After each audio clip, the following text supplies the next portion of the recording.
আসসালামু আলাইকুম, welcome everyone. কি অবস্থা তোমাদের? আশা করি ভালো আছো। আজকে পবিত্র মাহে রমজানের দ্বিতীয় রোজা। আজকে ভাইয়া তোমাদের যে টপিকটা নিব এটা হচ্ছে এসএসসি বায়োলজি চ্যাপ্টার 12, জীবের বংশগতি ও বিবর্তন। মানে এই অধ্যায়টা এসএসসি বায়োলজি অনেক গুরুত্বপূর্ণ একটা অধ্যায়, বুঝছো? অনেকে এটা নিয়ে ভয় পায় যে ডিএনএ, আরএনএ, তারপরে বংশগতি, ক্রোমোজোম এগুলা নিয়ে। বাট এটা এসএসসি বায়োলজি সবচেয়ে গুরুত্বপূর্ণ একটি টপিক। মানে এই অধ্যায় যে স্কিপ করে যাইব তাহলে ইন্টারে গিয়ে ভালো করে বুঝবো, কারণ ইন্টারে একটা অধ্যায় আছে। মানে বায়োলজি সেকেন্ড পেপারে মানে জিন তত্ত্ব বিবর্তন একটা মানে অধ্যায় আছে, খুব মানে গুরুত্বপূর্ণ একটা অধ্যায়। এটা যদি এখানে পড়িয়া যাও তাইলে আরেকটু ভালো হবে। আর এটা থেকে মাস্ট বি একটা সিকিউ আসবে পরীক্ষা, বুঝছো? এইবার একটা না দুইটো আসবে। এটা ভালো করে ভাইয়ের সাথে করো, জাস্ট 1.5 ঘন্টা, 1.5 ঘন্টায় ভাইয়া এই অধ্যায় ফুল কাভার দিয়ে দিব, ঠিক আছে? তোমরা জাস্ট খাতা কলম নিয়ে লিখতে থাকো। এখন আসো, জীবের বংশগতি ও বিবর্তন। বংশগতি শব্দটা তো আমরা প্রায় শুনে থাকি, ঠিক আছে না? মানে পিতা মাতা থেকে সন্তান সন্তাদিতে বৈশিষ্ট্য স্থানান্তরিত হওয়ার পদ্ধতিকে বংশগতি বলা হয়, বুঝছো? মানে পিতা মাতার যেমন যেমন দেখো, আমার বাবার চুল আমি পাইছি, যেমন এভাবে বাবার নাক, বাবার চোখ, মায়ের, অনেকে কয় না ছেলেটা মায়ের মতো হয়েছে, মেয়েটা মায়ের মতো হয়েছে, কিভাবে? মানে ওই পিতা মাতার যে জিনটা এটা সন্তানের মধ্যে কিটা প্রকাশিত হয়েছে, এটারে বলা হয় বংশগতি, বুঝছো? পিতা মাতা থেকে সন্তান সন্তাদিতে বৈশিষ্ট্য স্থানান্তরিত হওয়ার পদ্ধতিকে বংশগতি বলা হয়, ঠিক আছে? এখন আসো ভাইয়া, ডেফিনিশন লেখা লাগবে, জাস্ট লিখতে হবে।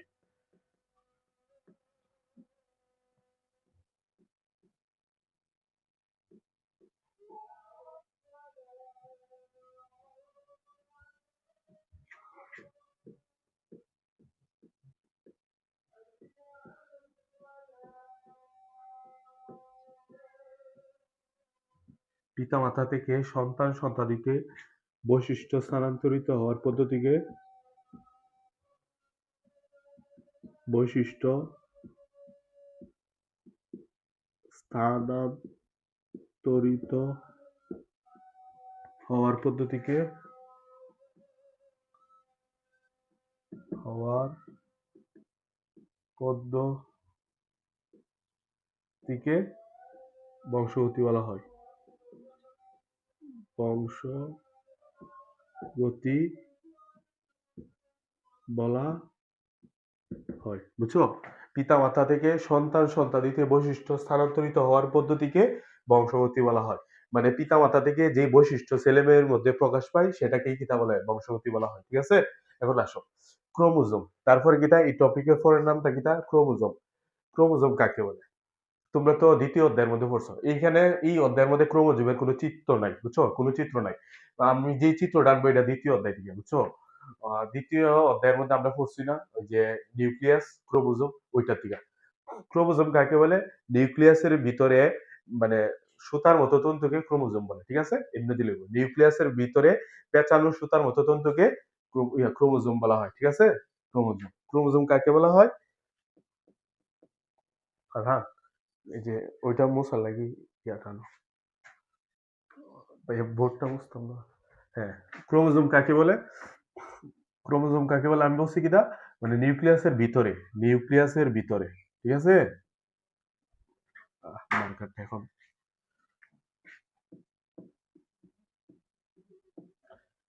নিউক্লিয়াসের ভিতরে,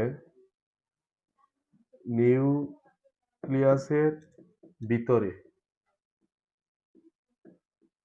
ভিতরে বানান ঠিক আছে নি? আচ্ছা যাই, দেখো ভুল হইলে দেখো, ভিতরে নইব সম্ভবত।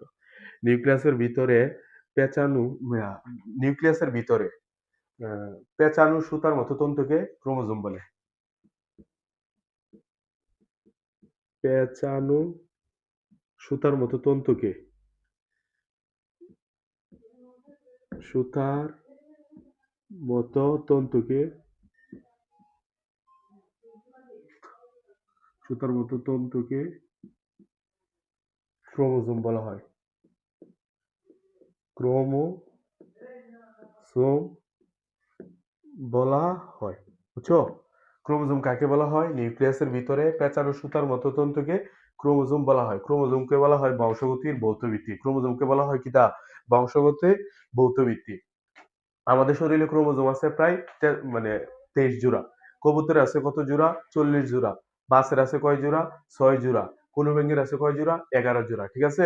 আর মানুষের শরীরে যে ক্রোমোজোম থাকে এটা কত জোড়া? 23 জোড়া, ঠিক আছে? ক্রোমোজোম থাকে। এখন আসো যেটা ভেরি ভেরি ইম্পর্টেন্ট, এখান থেকে আসবে গ নাম্বারের মধ্যে। গ গ ক্রোমোজোম কিটা? ক্রোমোজোমের রাসায়নিক গঠন বর্ণনা করো অথবা ক্রোমোজোমের চিত্র আঁকো। ক্রোমোজোমের চিত্র আঁকা বর্ণনা করো, ঠিক আছে? এখন আসো, এইটা তোমার সেন্ট্রোমিয়ার, ঠিক আছে?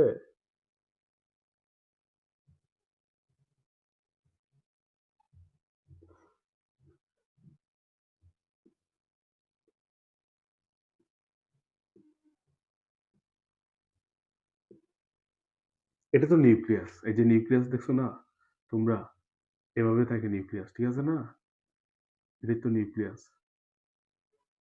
ধরো আপাতত একটা দেখাই, নিউক্লিয়াস ছিল না, এটা নিউক্লিয়াস একটা কি নিউক্লিওলাস, তাই না? এটার মধ্যে এই যে পেঁচানো যে তন্তু থাকে, এইগুলাই ক্রোমোজোম, এগুলাই কি তার ক্রোমোজোম, এইটাই। এটারে ভাইয়া এখান থেকে ধরো, এখান থেকে এটা বড় কইরা দেখাচ্ছি, ঠিক আছে? এখন আসো, এটা হলো চিত্র কি তার ক্রোমোজোম, চিত্র ক্রোমোজোম, চিত্র ক্রোমোজোম, চিত্র ক্রোমোজোম, ঠিক আছে? এখন আসো, ক্রোমোজোমের দৈর্ঘ্য থাকে, ক্রোমোজোমের দৈর্ঘ্য কতটুকু?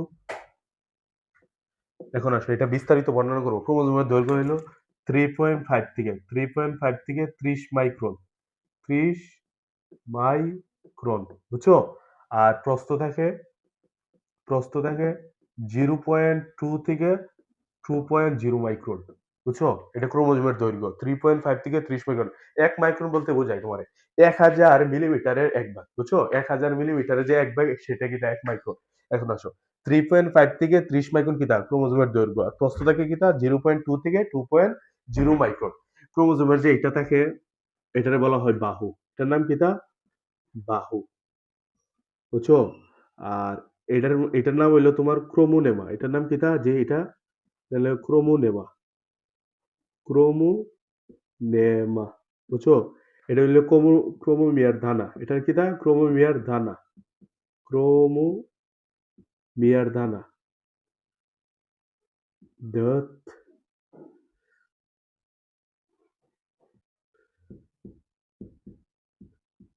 ক্রোমোমিয়ার দানা, মিয়ার দানা, বুঝছো? আর এটারে বলা হয় সেন্টোমিয়ার, এটার নাম কি তা? এটা মাঝখানে দেখো, এটা বলা হয় সেন্টোমিয়ার, এটার নাম কি তা? Centromere, centromere. আর ফ্যানটা দাও।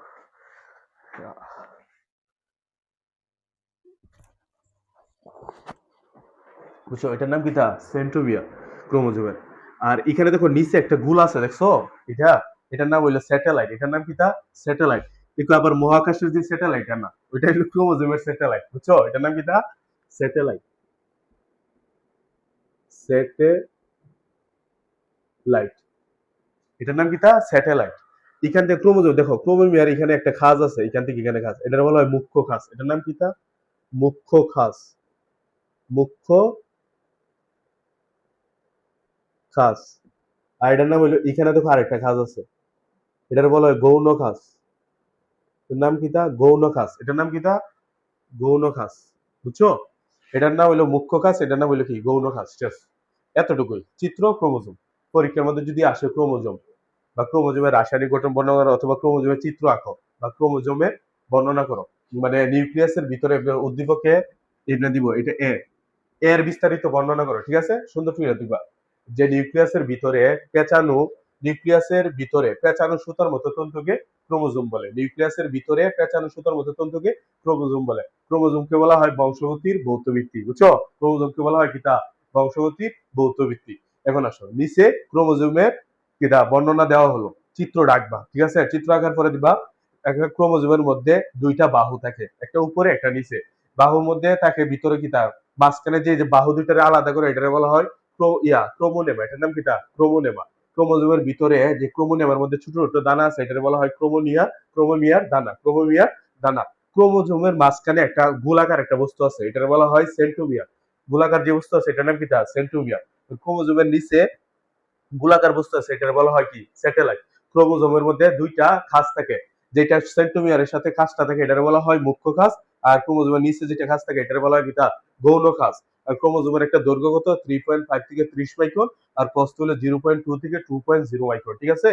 আর দ্বিতীয় বার 1875 সালে বিজ্ঞানী স্টেজ বার্জার ক্রোমোজোম আবিষ্কার করেন, বুঝছো?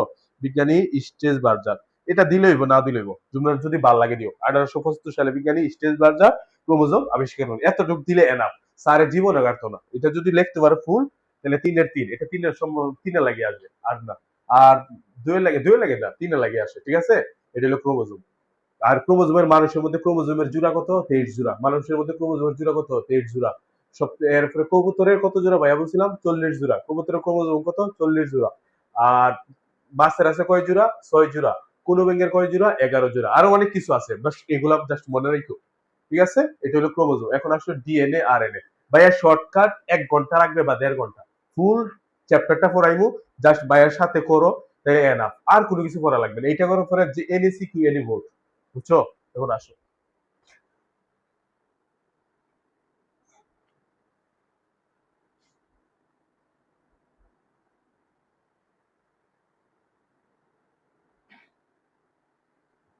আরেকটা কথা ভাইয়া ভাইয়া বলছিলাম কিতা, ক্রোমোজোমকে বলা হয় কিতা বংশগতি ভৌতভিত্তি, ঠিক আছে না? ভৌতভিত্তি বলতে আমি ভাইয়া বুঝাই, এই ক্রোমোজোম একটা গ্রেথ আছে না মানুষের গতি নিয়ন্ত্রণ করে, এই যে বংশগতির আছে না গতি নিয়ন্ত্রণ করে।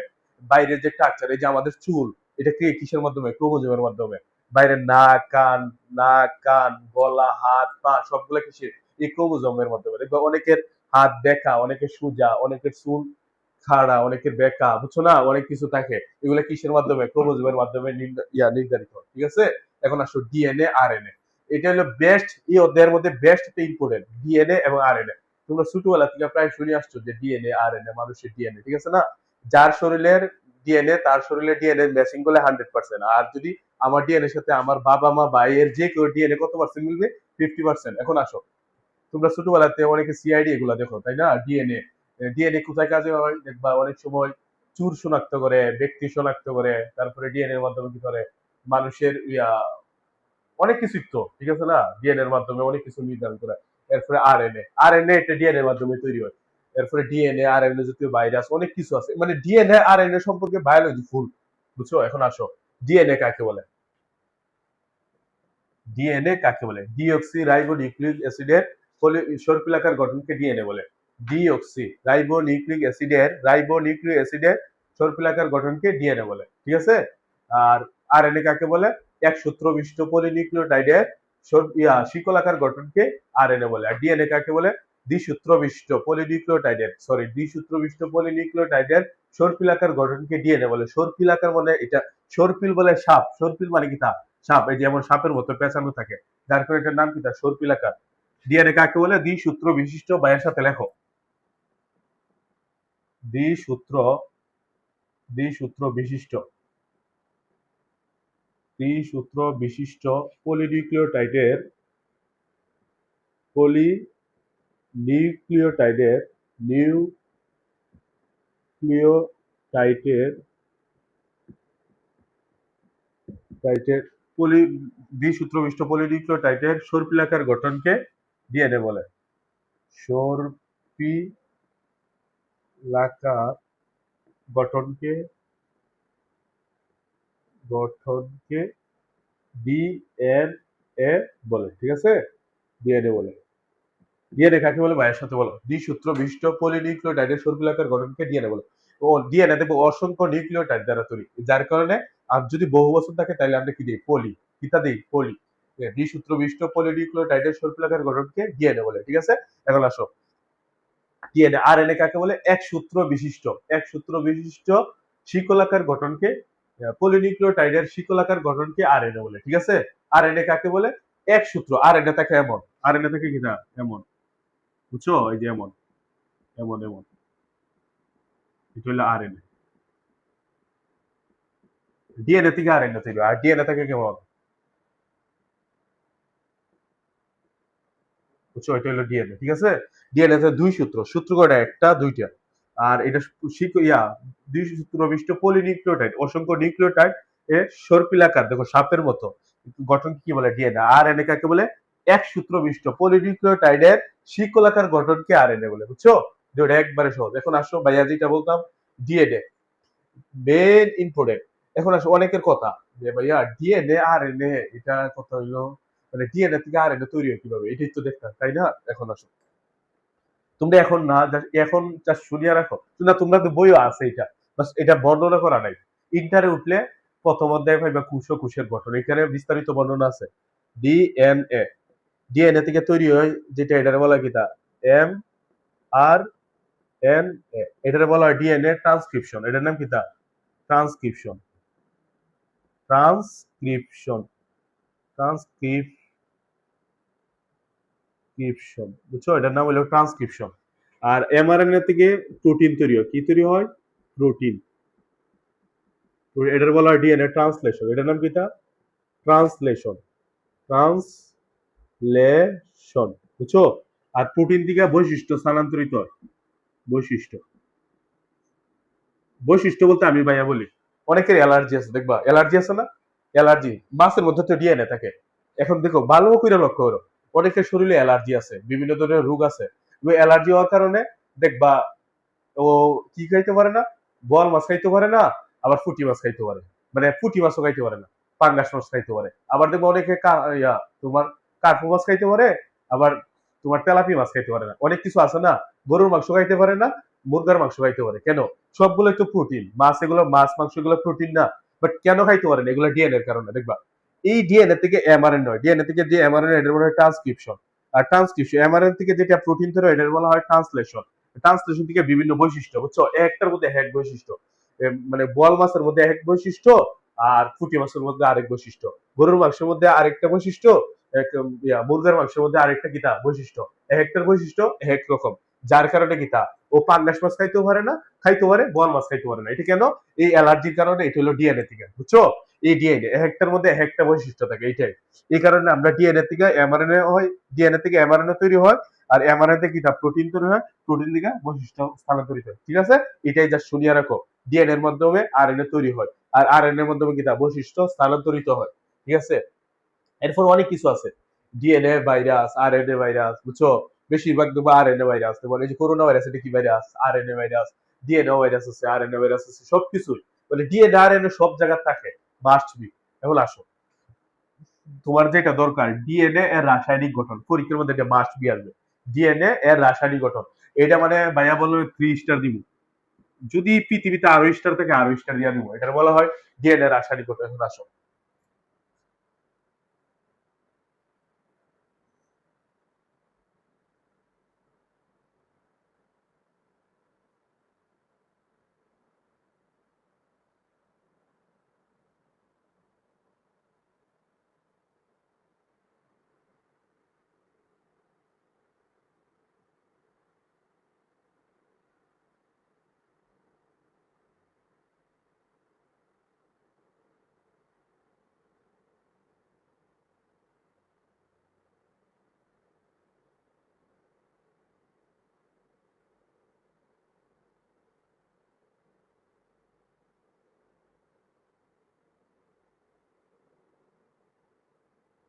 এখন আসো দেখো ভাইয়া, দেখো একটা উপর দিক দিয়ে দিছি, দেখছো? এর থেকে ফসফরাস, অজৈব ফসফরাস।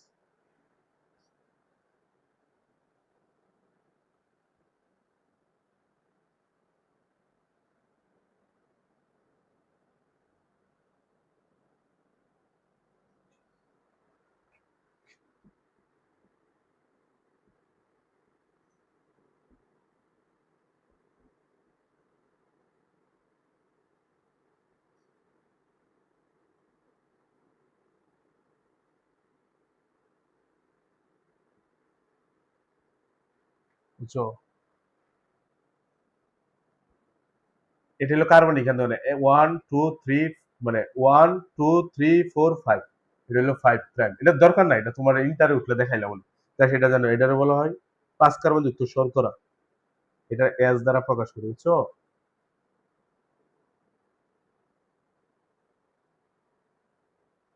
ঠিক আছে? এখন আসো, এটা হলো 5 কার্বন যুক্ত শর্করা, এটা হলো অজৈব ফসফেট। নিউক্লিওটাইড কি কি থাকে? 5 কার্বন যুক্ত শর্করা, অজৈব ফসফেট এবং কি তার নাইট্রোজেন গঠিত বেস। ভাইয়ার যেটা আসলে এটাই পড়াইছিলাম, বুঝছো? ডিএনএ এর মধ্যে কি কি থাকে, এখন আসো এদিকটা দেখো। তো লিখলাম, ঠিক আছে, এটা পরে লিখি, ঠিক আছে, এটা পরে। আগে ডিএনএ এর ইয়াটা লিখি, প্রকার। ডিএনএ, ডিএনএ, ঠিক আছে। ডিএনএ এর মধ্যে কি কি থাকে?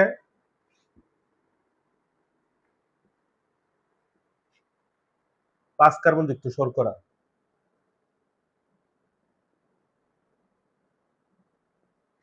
5 কার্বন যুক্ত শর্করা, ঠিক আছে, 5 কার্বন যুক্ত শর্করা। তারপরে কি থাকে? অজৈব ফসফেট, অজৈব ফসফেট, ঠিক আছে। তারপর আর কি থাকে? অজৈব নাইট্রোজেন গঠিত বেস, নাইট্রোজেন গঠিত বেসের মধ্যে কি আছে? নাইট্রোজেন গঠিত বেস, পিউরিন, পাইরোমিডিন। পিউরিনের মধ্যে কি আছে? এডোনিন, গুয়ানিন, সাইটোসিন, থায়ামিন। এখন আসো অজৈব, এরপরে কি আছে তোমার? নাইট্রোজেন গঠিত বেস, নাইট্রোজেন, নাইট্রোজেন গঠিত বেস, গঠিত বেস। নাইট্রোজেন গঠিত বেস আবার কয় প্রকার? 2 প্রকার। কি কি? পিউরিন, পাইরোমিডিন।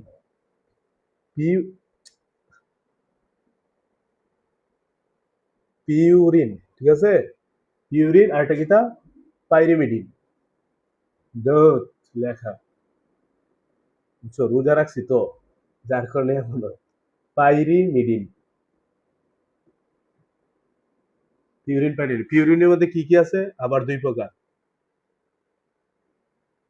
এজিসিটি বা এমনি মনে রাখি, এডোনিন, গুয়ানিন। আর পাইরিমিডিনের মধ্যে কি আছে? সাইটোসিন, থায়ামিন, বুঝছো? এজিসিটি, এজিসিটি। পিউরিনের মধ্যে কি আছে? এডোনিন আর গুয়ানিন। আর পাইরিমিডিনের মধ্যে কি আছে? সাইটোসিন আর কি তা? থায়ামিন। আর আর এর মধ্যে, এই থায়ামিনের মধ্যে টির বদলে কি পরিবর্তে থাকে? টির পরিবর্তে ইউ থাকে, মানে ইউরাসিল থাকে, বুঝছো? জাস্ট এতটুকুই। ডিএনএ আর আরএনএ সেম, ডিএনএ আর আরএনএ কি তা সেম, বুঝছো? ডিএনএ আর আরএনএ কি তা সেম, জাস্ট পাইরিমিডের মধ্যে কি থাকে? আরএনএ, মানে থায়ামিনের পরিবর্তে কি থাকে? ইউরাসিল থাকে। আর ডিএনএ আর এনএ কিন্তু সেম স্ট্রাকচার। ডিএনএ কিটা আছে? ডিএনএ এর মধ্যে কি কি আছে? 5 কার্বন যুক্ত শর্করা, অজৈব ফসফেট, এই যে অজৈব ফসফেট, এই যে পি, বুঝছো? অজৈব ফসফেট আর 5 কার্বন যুক্ত শর্করা, ওই যে বাইয়া জাগছিলাম, ওই যে এমন, বুঝছো? এটা হলো 5 কার্বন যুক্ত অজৈব ফসফেট এবং নাইট্রোজেন গঠিত বেস। নাইট্রোজেন গঠিত বেস আবার কয় প্রকার? 2 প্রকার, পিউরিন, পাইরোমিডিন। পিউরিনের মধ্যে আছে কিটা? এডোনিন, গুয়ানিন, এডোনিন, গুয়ানিন। আর পাইরোমিডের মধ্যে কিটা আছে? Cytosine, thymine. আর এর মধ্যে থায়ামিনের পরিবর্তে ইউরাসিল থাকে। আর just same to same RNA, ঠিক আছে। ডিএনএ, ডিএনএ কোনো কিছু প্রকার নাই, কোনো প্রকার নাই, বাট আরএনএ কিটা প্রকার আছে। আরএনএ এর মধ্যে বিভিন্ন প্রকার আছে, 5 প্রকার। আরএনএ কয় প্রকার? 5 প্রকার, mRNA, messenger RNA, tRNA, transfer RNA, rRNA, ribosome RNA, এরপরে জিআরআরএনএ, জেনেটিক আরএনএ, আর কোনো কিছু না, 5 প্রকার, বুঝছো? এমআরএনএ, মেসেঞ্জার আরএনএ, বলছি তো ভাইয়া, এই 5 প্রকার। বাট ডিএনএ কি তার কোনো প্রকার নেই, ঠিক আছে। আচ্ছা আসো, এটা কি তার ডিএনএ। এখন আসো ডিএনএ রাসায়নিক গঠন।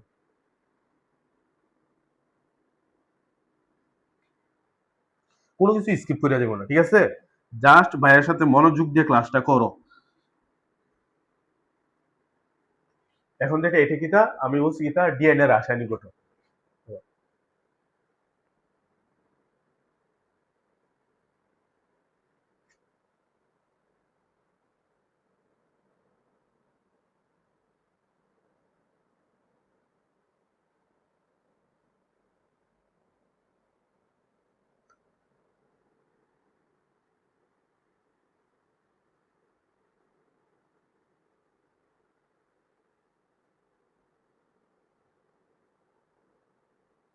চিত্রটা লক্ষ্য করো, অনেকে দেখবা এক বা দিব, এটা কিন্তু ভাইয়া উপরে দিছি এক মাথা, আরেক মাথা কিন্তু নিচে, বুঝছো? এক মাথা উপরে, আরেক মাথা, এটা একটা হইলো তোমার 5 প্রাইম থেকে 3 প্রাইমের দিকে, আর এটা হলো 3 প্রাইম থেকে 5 প্রাইমের দিকে, কিন্তু উল্টা আছে। অনেকে দেখবা সেম টু সেম এদিক দিয়ে টাকটা রাখে, বাট এটা জীবন হয় না, পরীক্ষার মধ্যে এমনি কাটিয়ে দিব স্যারে, বুঝছো? এসএসসি লেভেলে সব ফলাফল এমনি রেখে, এই যে এমনি একটা লেখে এমনি, আরেকটা, বাট দেখো একটার মাথা এদিক দিয়ে, আরেকটার মাথা উপরে, খেয়াল করো। এখন আসো, এটা এগুলা বলা হয় কিতা? 5 কার্বন যুক্ত শর্করা, এস।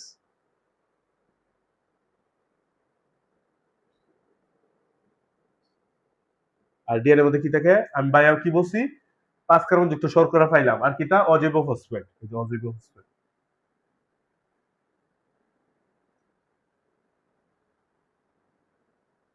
জিরো ফসফেট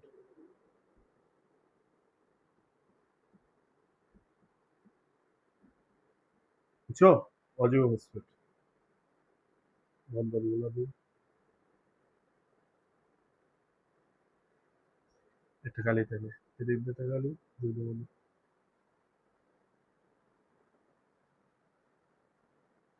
বুঝছো আর কি থাকে আর কিটা নাইট্রোজেন গঠিত বেস যদি এদিক দিয়ে এডোনিন থাকে এডোনিনের সাথে সবসময় কি থাকে টি থাকে এর সাথে কি থাকে টি এটা ভুলেও দেখবা ভুল করো না এর সাথে টি জির সাথে সি বাইয়া কেমনে মনে রাখতাম জানো দেখো জি আর সি দেখো জি আর সি সেম টু সেম জির এতটুক আর সির এতটুক বুঝছো এমনি মনে রাখতাম আমি জির সাথে সি এদের জি আর সি দেখো জিরও এমন একটা ব্যাখ্যা আছে সিরও এমন একটা ব্যাখ্যা আছে এভাবে মনে রাখতাম আর এ টি ব্যতিক্রম বুঝছো এমনি মনে রাখবা সবসময় বাইয়ের মতো তার মানে কিটা জির সাথে সি আবার আমি এদিক দিয়ে টি দিতে পারবো এদিক দিয়ে দিতে পারবো কোনো অসুবিধা নাই আমার ইচ্ছা এদিক দিয়ে আমি সি দিতে পারবো এদিক দিয়ে আমি কিতা দিতে পারবো জি দিতে পারবো আবার এদিক দিয়ে কিতা এ দিতে পারবো এদিক দিয়ে কিতা টি এখন আর একটা লক্ষ্য রাখবো এখানে কিন্তু বন্ধ থাকে এর সাথে টি হাইড্রোজেন বন্ধনে দ্বিবন্ধনে যুক্ত থাকে কয় বন্ধন দ্বিবন্ধন সবসময় রাখবা আর জির সাথে সি কয় বন্ধন তিন বন্ধন ঠিক আছে এই বন্ড যেটা এটা বলা হয় হাইড্রোজেন বন্ড এটার নাম কিটা হাইড্রোজেন বন্ড ঠিক আছে এর সাথে টি কয় বন্ধন বাই বলছি দুই বন্ধন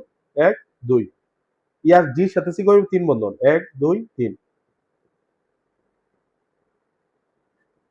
শেষ এটাই ডিএনএ এটা কিন্তু নিচে লিখবা চিত্র ডিএনএ স্ট্রাকচার ডিএনএ রাসায়নিক গঠন চিত্র ডিএনএ এর রাসায়নিক গঠন রাসায়নিক গঠন এখানে এখানে আছে 5 প্রাইম থেকে 3 প্রাইম 3 প্রাইম থেকে 5 প্রাইম এটা তোমরা দরকার নাই ঠিক আছে এটা গেল মনে রাখো এখন আসো সুন্দর টিকা ডিএনএ কাকে বলে দ্বিসূত্র ভাইয়ের সাথে সুন্দর করে খেয়াল করো জাস্ট শুনবা গল্পের মতো কোনো মুখস্থ নাই কোনো কিছু নাই বায়োলজি ডিএনএ কাকে বলে দ্বিসূত্র বিশিষ্ট পলিনিউক্লিওটাইডের সর্পিলাকার গঠনকে ডিএনএ বলে দ্বিসূত্র বিশিষ্ট পলিনিউক্লিওটাইডের সর্পিলাকার গঠনকে ডিএনএ বলে ঠিক আছে আর ডিএনএ ডিএনএ কি কি দ্বারা তৈরি 5 কার্বন যুক্ত শর্করা অজৈব ফসফেট এবং নাইট্রোজেন গঠিত বেস ঠিক আছে এখন আসো একটা ডিএনএ এর পূর্ণ ঘূর্ণন কত একটা ডিএনএ পূর্ণ ঘূর্ণনে কয়টি নিউক্লিওটাইড থেকে 20টি মোট কয়টি থেকে 20টি পূর্ণ ঘূর্ণনে পূর্ণ তোমরা সুন্দর দিয়ে খাতার লিখবা ঠিক আছে পূর্ণ ঘূর্ণনে মোট 20টি নিউক্লিওটাইড থেকে 20টি নিউক্লিওটাইড থেকে নিউক্লিওটাইড থেকে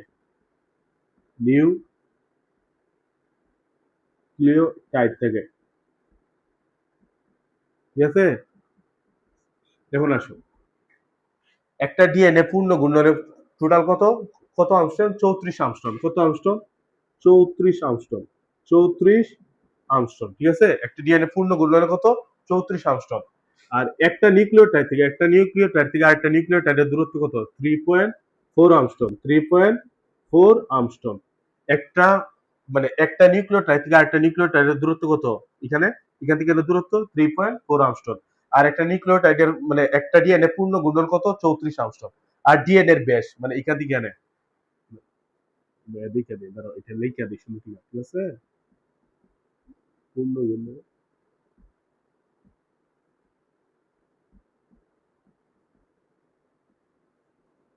34 আংস্ট্রম আর একটা ডিএনএ একটা নিউক্লিওটাইড থেকে আরেকটা নিউক্লিওটাইডের দূরত্ব মানে একটি নিউক্লিওটাইড থেকে একটি নিউক্লিওটাইড থেকে আরেকটির দূরত্ব আরেকটি আরেকটি নিউক্লিওটাইডের দূরত্ব শর্টকাট লিখে হ্যাঁ একটি নিউক্লিওটাইডের দূরত্ব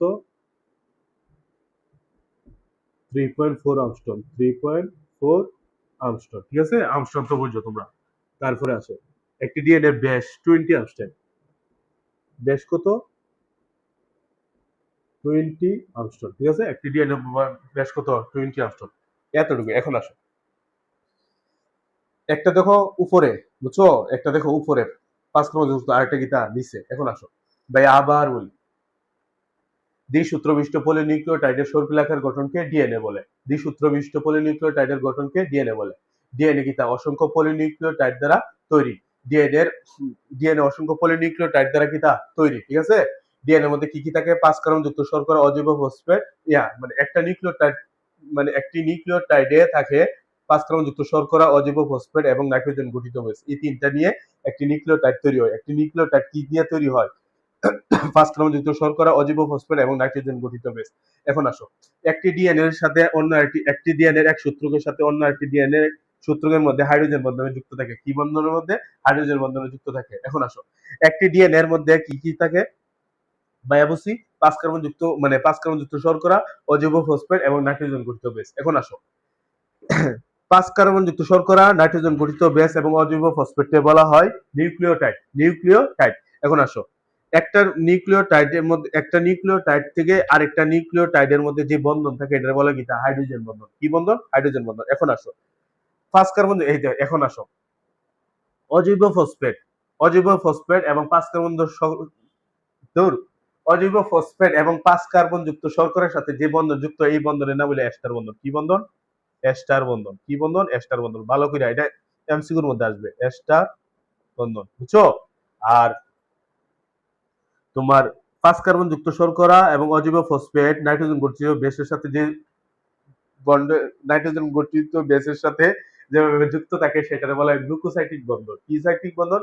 গ্লুকোসাইটিক বন্ধন। কি বন্ধন? এটার নাম এই যে এখানে 5 কার্বন যুক্ত শর্করা এবং অজৈব ফসফেট নাইট্রোজেন গঠিত বেসের সাথে যে বন্ধনে যুক্ত থাকে এটা বলা হয় গ্লুকোসাইটিক বন্ধন। কি বন্ধন? গ্লুকোসাইটিক বন্ধন। গ্লুকোসাইটিক বন্ধন। গ্লুকোসাইটিক বন্ধন, ঠিক আছে। আর এটা বলা হয় কিতা? হাইড্রোজেন বন্ধন। এটার নাম কিতা? হাইড্রোজেন বন্ধন, ঠিক আছে। এটাই, এই হলো ডিএনএ পুরাপুরি, ঠিক আছে। আর কোনো কিছু না এর বাইরে, এর বাইরে যে কোনো কিছু, এইটাই এনাফ। ডিএনএ কাকে বলে? দ্বিসূত্র বিশিষ্ট পলিনিউক্লিওটাইডের সর্পিলাকার গঠনকে ডিএনএ বলে। দ্বিসূত্র বিশিষ্ট, ভাইয়া চিত্র দিকে বর্ণনা দিব। দ্বিসূত্র বিশিষ্ট পলিনিউক্লিওটাইডের সর্পিলাকার গঠনকে ডিএনএ বলে। নিচে ডিএনএ এর রাসায়নিক গঠন বর্ণনা করা হলো, ঠিক আছে। ডিএনএ এর মধ্যে কি কি? ডিএনএ অসংখ্য পলিনিউক্লিওটাইড দ্বারা তৈরি, ঠিক আছে। একটি ডিএনএ পূর্ণ ঘূর্ণনে থাকে, একটি ডিএনএ এর পূর্ণ ঘূর্ণনে মোট 20টি নিউক্লিওটাইড থাকে। কয়টি থাকে? 20টি নিউক্লিওটাইড থাকে। একটি ডিএনএ পূর্ণ ঘূর্ণনে 34 অ্যাংস্ট্রম। একটা ডিএনএ থেকে আরেকটা ডিএনএ এর দূরত্ব হইলো 3.4 অ্যাংস্ট্রম। একটা ডিএনএ এর ব্যাস হইলো কিতা? 20 অ্যাংস্ট্রম, ঠিক আছে। 20 অ্যাংস্ট্রম। এখন আসো, একটি ডিএনএ এর কিতা? এখন আসো, 5 কার্বন যুক্ত শর্করা, নাইট্রোজেন, অজৈব ফসফেট, নাইট্রোজেন গঠিত বেজের সাথে যে বন্ধন যুক্ত থাকে সেই বন্ধনটার নাম কিনা? গ্লুকোসাইটিক বন্ধন। এবং কি বলা হয়? 5 কার্বন যুক্ত শর্করা, অজৈব ফসফেটের সাথে যে বন্ধনে যুক্ত থাকে এটার বলা হয় এস্টার বন্ধন। এটার বলা হয় কিতা?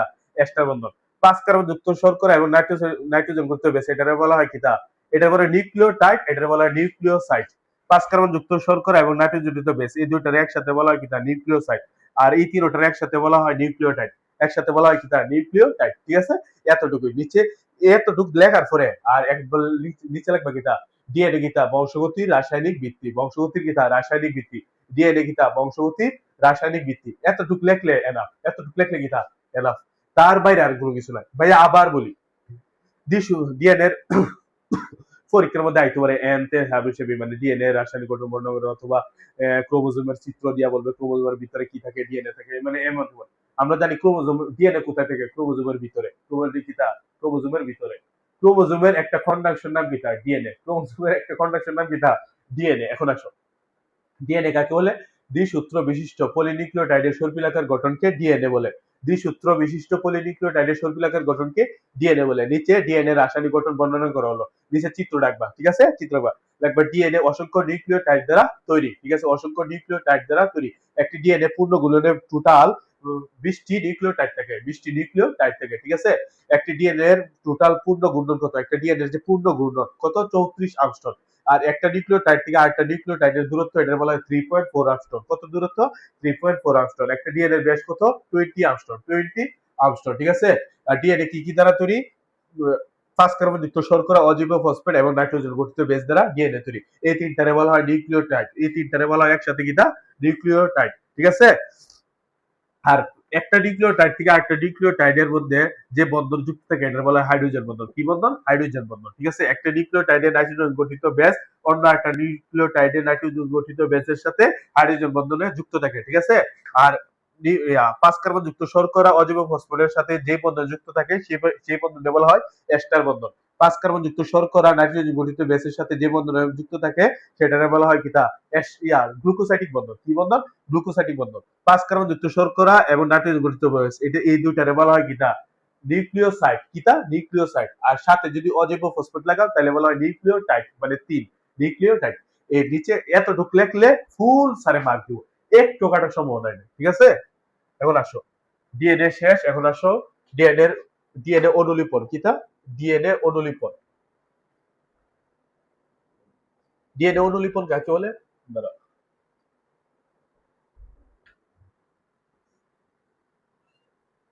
এখন কিতা? ডিএনএ অনুলিপন।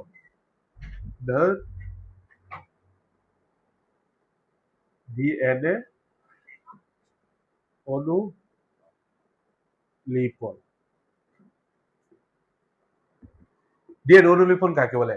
একটি ডিএনএ থেকে আরেকটি নতুন ডিএনএ তৈরি হওয়ার প্রক্রিয়াকে ডিএনএ অনুলিপন বলে। মানে একটি ডিএনএ থেকে আর একাধিক ডিএনএ তৈরি হওয়ার প্রক্রিয়াকে ডিএনএ অনুলিপন বলে। ডিএনএ অনুলিপন কাকে বলে? একটি ডিএনএ থেকে একাধিক ডিএনএ তৈরি হওয়ার প্রক্রিয়াকে ডিএনএ অনুলিপন বলে। আবার এটাকে বলা হয় অর্ধ সংরক্ষণশীল প্রক্রিয়া। কেন? পরীক্ষার মধ্যে আসতে পারে খ নাম্বার। ভাইয়া বইলেও কেন ডিএনএ অনুলিপনকে অর্ধ সংরক্ষণশীল প্রক্রিয়া বলা হয়? কেন জানো? মানে একটা ডিএনএ থেকে একাধিক ডিএনএ যে নতুন একটা ডিএনএ তৈরি হয়ে যায়, যার কারণে এটা বলা হয় অর্ধ সংরক্ষণশীল প্রক্রিয়া। বুঝছো? এটাই। এখন আসো ডিএনএ অনুলিপন। ভাই আগে ডিএনএ স্ট্রাকচারটা কি? আহ,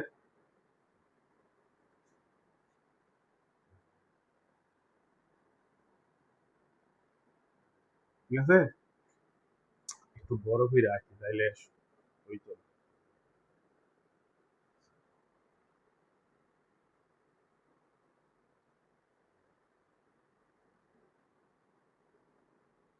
এখন আসো, এর সাথে টি, জির সাথে সি, এর সাথে টি, সির সাথে জি। বুঝছো? ডিএনএর মধ্যে দুইটা দেয়, একটা হলো 5 প্রাইম থেকে 3 প্রাইম, এগুলো তোমার দরকার নাই। এখন আসো,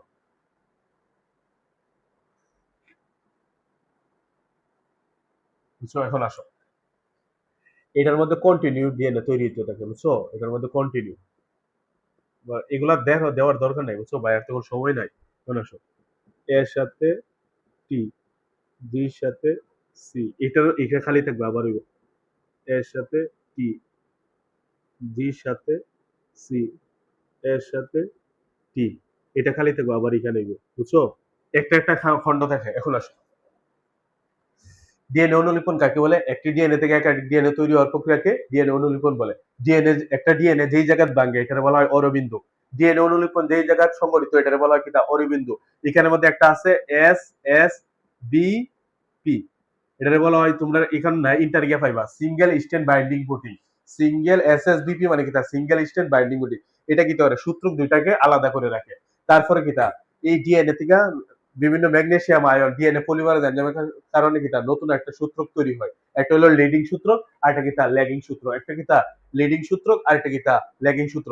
লিডিং সূত্রকের মধ্যে কিটা? অবিরত ডিএনএ তৈরি হতে থাকে। আর ল্যাগিং সূত্রকের মধ্যে কিটা? খন্ড খন্ড ডিএনএ তৈরি হতে থাকে। এই খন্ড খন্ড ডিএনএ কে বলা হয় ওয়াকাজাকি খন্ড। এই খন্ড খন্ড ডিএনএ কে বলা হয় কিটা? ওয়াকাজাকি খন্ড। এই খন্ড খন্ড ডিএনএ যেই পুরাটা কিটা একসাথে করার পরে একটা নতুন ডিএনএ তৈরি হয়। এভাবে ডিএনএ অনুলিপন সম্পন্ন হয়। এতটুকু দিলে এলাম। আর এটারে বলে অর্ধসংক্রমণশীল প্রক্রিয়া। কাকে বলা হয়? মানে পুরাতন ডিএনএ এর সাথে নতুন একটা সূত্র গেছে, নতুন একটা ডিএনএ তৈরি হওয়ার প্রক্রিয়া, নতুন একটা ডিএনএ তৈরি হয়, এই জন্য এটাকে বলা হয় অর্ধসংক্রমণশীল প্রক্রিয়া। ঠিক আছে? এখন আসে আবার একটি ডিএনএ, একটি ডিএনএ মধ্যে কিটা? ডিএনএ একটা জায়গায় ভাঙবে, যেই জায়গায় ভাঙবে এখানে বলা হয় অরবিন্দু বা সূচনা অঞ্চল। বুঝছো? সূচনা অঞ্চল। এখানে আসার পরে কয়টা? 20টা নিউক্লিওটাইড ভাঙে। বুঝছো? একসাথে কয়টা নিউক্লিওটাইড থেকে? 20টা নিউক্লিওটাইড ভাঙে। ভাঙার পরে কিটা? সূত্রক দুইটা আলাদা হয়। সূত্রক দুইটা কিটা? আলাদা হয়। একটারে বলা হয় লিডিং সূত্রক, আর একটারে বলা হয় ল্যাগিং সূত্রক। একটার নাম কিটা? লিডিং সূত্রক, আর একটার নাম কিটা? ল্যাগিং সূত্রক। এই যেই জায়গা শুরু হয় এটার বলে অরবিন্দু সূচনা। এখানে একটা আছে তোমার এসএসবিপি আছে, সিঙ্গেল স্ট্যান্ড বাইন্ডিং প্রোটিন। এটা কিটা? এখানে আসার পরে দুইটা সূত্রক দুইটারে কিটা? আলাদা আলাদা করে, যার কারণে দুইটা কিটা একসাথে করতে দেয় না। ঠিক আছে? এখন আসো, ডিএনএ একটা সূত্রকের মধ্যে কিটা? অবিরত ডিএনএ তৈরি হতে থাকে। এখানে দেখো কন্টিনিউ ডিএনএ, এটা বলা হয় লিডিং সূত্র। এটার লিখে নাম কিটা? লিডিং সূত্র। আর এটার মধ্যে দেখো কি তা খন্ড খন্ড ডিএনএ তৈরি হয়, এটা বলা হয় ল্যাগিং সূত্র। এই খন্ড খন্ড ডিএনএ কে বলা হয় ওয়াকাজাকি খন্ড। কি বলা হয়? ওয়াকাজাকি খন্ড। এই খন্ড খন্ড ডিএনএ কি তার একসাথে হইয়া নতুন একটা ডিএনএ তৈরি হয়, এভাবে ডিএনএ অনুলিপন সম্পন্ন হয়, এভাবে কি তার ডিএনএ অনুলিপন সম্পন্ন হয়। এতটুকু দিলে না, ঠিক আছে? আর কোনো কিছু নাই ভাই, আর না ভাই, সময় কম, ফাস্ট লেখা যাবে। এখন আসো ডিএনএ এবং আরএনএ পার্থক্য, এটাও স্টার, এটা খ নম্বরের মধ্যে আসবে, ঠিক আছে? ডিএনএ এবং আরএনএ পার্থক্য, ডিএনএ এবং আরএনএ পার্থক্য।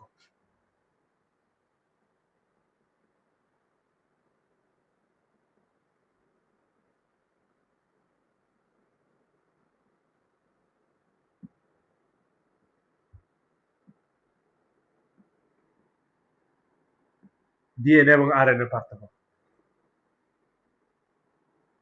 দিই ভাইয়া, ডিএনএ, ঠিক আছে? এখানে দিব কোথা, আর এন এ।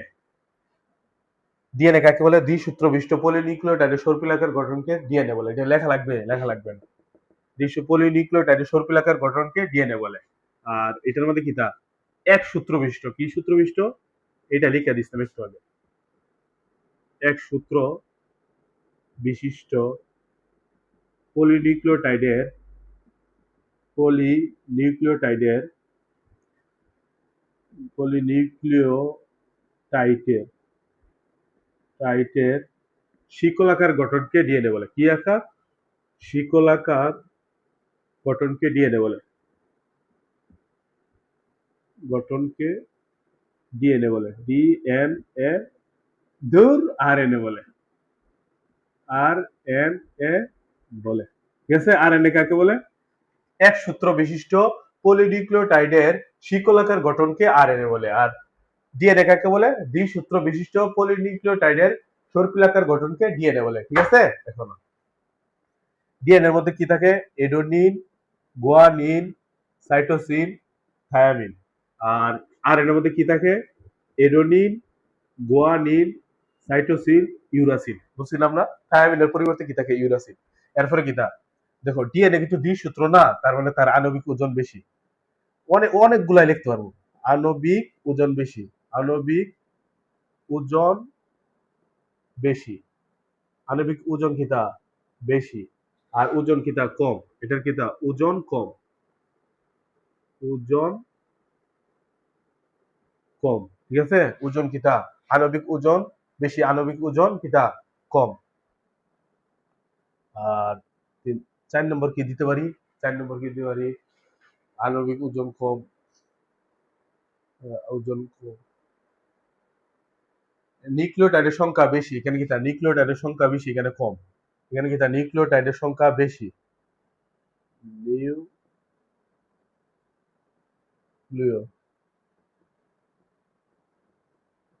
এটা বাদ দিই, বুঝছো? বাদ দিই, দাঁড়াও। এটা মনে হয় কোথায় যেন লিখছি।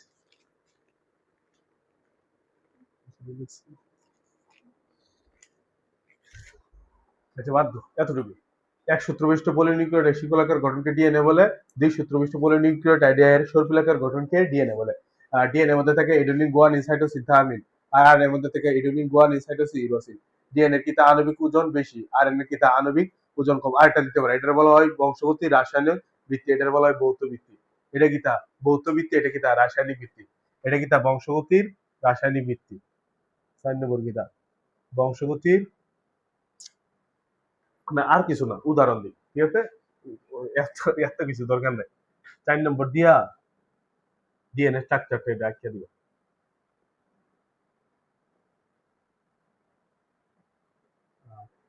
এখানে 4 দিও,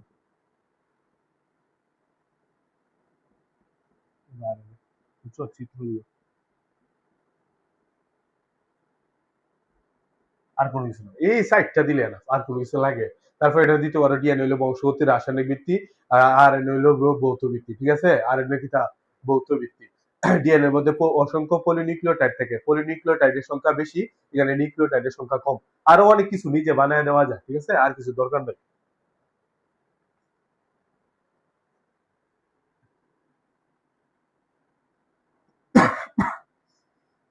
এখন হলো ডিএনএ টেস্ট। ডিএনএ এখন যেটা এটা হলো ডিএনএ টেস্টের বর্ণনা, বুঝছো? ডিএনএ টেস্ট এটা হলো সবচেয়ে ইম্পর্টেন্ট।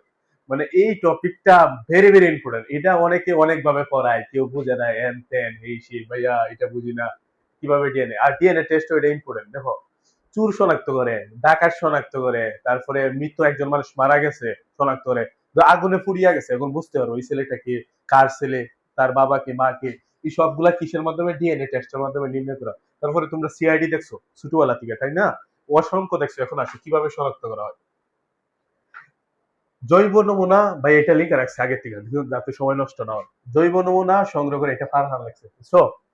আমার স্টুডেন্ট। এখন আসো, জৈব নমুনা সংগ্রহ করে এর মাধ্যমে ব্যক্তির শনাক্তকরণ পদ্ধতিকে ডিএনএ টেস্ট বলে। জৈব নমুনা সংগ্রহ করে এর মাধ্যমে ব্যক্তির শনাক্তকরণ পদ্ধতিকে ডিএনএ টেস্ট বলে। কিভাবে কি কাকে বলে ডিএনএ টেস্ট? জৈব নমুনা, জৈব নমুনা সংগ্রহ করে এর মাধ্যমে ব্যক্তির শনাক্তকরণ পদ্ধতিকে ডিএনএ টেস্ট বলে। একটা চুল দিয়ে ডিএনএ টেস্ট করা যায়, মানুষের লালা থেকে ডিএনএ টেস্ট করা যায়, শরীরে একটা অংশ থেকে ডিএনএ শনাক্ত করা, এটাই জৈব নমুনা, বুঝছো? জৈব মানে মানুষের শরীরে যে কোনো একটা অঙ্গ, হাড় সার মানে ইভেন শরীরের ব্লাড, রক্ত দিয়েও ডিএনএ টেস্ট করা যায়। জৈব নমুনা সংগ্রহ করে এর মাধ্যমে ব্যক্তির শনাক্তকরণ পদ্ধতিকে ডিএনএ টেস্ট বলে, ঠিক আছে? কিভাবে ডিএনএ টেস্ট করা হয়? প্রথমে নমুনা সংগ্রহ করা হয়, ঠিক আছে? নমুনা সংগ্রহ করার পর নমুনা থেকে ডিএনএ কিতা পৃথক করা হয়, নমুনা থেকে ডিএনএ কিতা করা হয়, পৃথক করা হয়। তারপরে রেস্ট্রিকশন এনজাইম দ্বারা, এটার দ্বারা মার্ক আমার একটা এমসিকিউ করে বেড়ে বেড়ে ইভেন মেডিকেল পর্যন্ত আইবো এটা, বুঝছো? যে কোনো বোর্ড। রেস্ট্রিকশন এনজাইম দ্বারা ডিএনএ কে কিতা হয়, ছোট ছোট ডিএনএ কে ছোট ছোট টুকরা করা হয়। মানে ডিএনএ যে কাটা হয় এই এনজাইমটার নাম কিটা? Restriction enzyme. রেস্ট্রিকশন এনজাইম দ্বারা ডিএনএ কে ছোট ছোট টুকরা করা হয়, ঠিক আছে? ডিএনএ কেটে ছোট ছোট টুকরো করা হয়। তারপরে কিটা? ইলেকট্রোফোরেসিস প্রক্রিয়ায় দৈর্ঘ্য অনুসারে বিভিন্ন ব্র্যান্ড আলাদা করা হয়। ইলেকট্রোফোরেসিস প্রক্রিয়ায় দৈর্ঘ্য অনুসারে বিভিন্ন ব্র্যান্ড কিটা হয়, আলাদা করা হয়। তারপরে কিটা করা হয়? এটা অটো রেডিওগ্রাফ, মানে একটা আলোর মধ্যে ফেলা হয়, অটো রেডিওগ্রাফ আলোর মাধ্যমে কিটা দৃশ্যমান ব্র্যান্ডের সারি নির্ণয় করা হয়। আর তারপরে কি করা হয়? মিল অমিল চিহ্নিত করে নমুনা শনাক্ত করা হয়, বুঝছো? যেমন আমার মানে আমার ডিএনএ যদি আমার অন্য একটা ডিএনএ সাথে, শরীরে অন্য একটা অঙ্গের সাথে তুমি করো, 100% মিল থাকবে। ধরো আমার শরীরের মানে হাতের একটা চামড়া, মানে শরীরের ধরো যে কোনো একটা অঙ্গ আর চুল দিয়া, বা আবার লালা আর চুলের মধ্যে যদি ডিএনএ টেস্ট করো, 100% মিল থাকবে। আর আমার বাবা ভাই যারা আছে, ভাই বোন, তাদের সাথে কিটা 50% মিল থাকবে। কত পার্সেন্ট মিল থাকবে? 50% মিল থাকবে। এভাবে কিটা হয় ডিএনএ টেস্ট করা হয়, বুঝছো? আবার আসো, পরীক্ষাতে আসবে যে ডিএনএ টেস্টের বর্ণনা করো, ঠিক আছে? প্রথমে লিখবা জৈব নমুনা সংগ্রহ করে এর মাধ্যমে ব্যক্তির শনাক্তকরণ পদ্ধতিকে ডিএনএ টেস্ট বলা হয়। কাকে বলা হয়? জৈব নমুনা সংগ্রহ করে। কি? জৈব নমুনা সংগ্রহ করে এর মাধ্যমে ব্যক্তির শনাক্তকরণ পদ্ধতিকে ডিএনএ টেস্ট বলে। প্রথমে কি করা হয়? নমুনা সংগ্রহ করা হয়। নমুনা সংগ্রহ করার পর নমুনা থেকে ডিএনএ পৃথক করা হয়। রেস্ট্রিকশন এনজাইম দ্বারা ছোট ছোট টুকরা করা হয়। ইলেকট্রোফোরেসিস প্রক্রিয়ায় দৈর্ঘ্য অনুসারে বিভিন্ন ব্যান্ড আলাদা করা হয়। তারপরে কিটা অটো রেডিওগ্রাফ আলোর মাধ্যমে কিটা দৃশ্যমান ব্র্যান্ডের সারি নির্ণয় করা হয়। তারপরে কিটা বিভিন্ন ধরনের আলো দেখা যায়। তারপরে কিটা মিল অমিল চিহ্নিত করে নমুনা শনাক্ত করা হয়। এভাবে কিটা ডিএনএ টেস্ট করা হয়, ঠিক আছে? এতটুকু দিয়ে না, আর কোনো কিছু নেই। এখন আসো, উফ,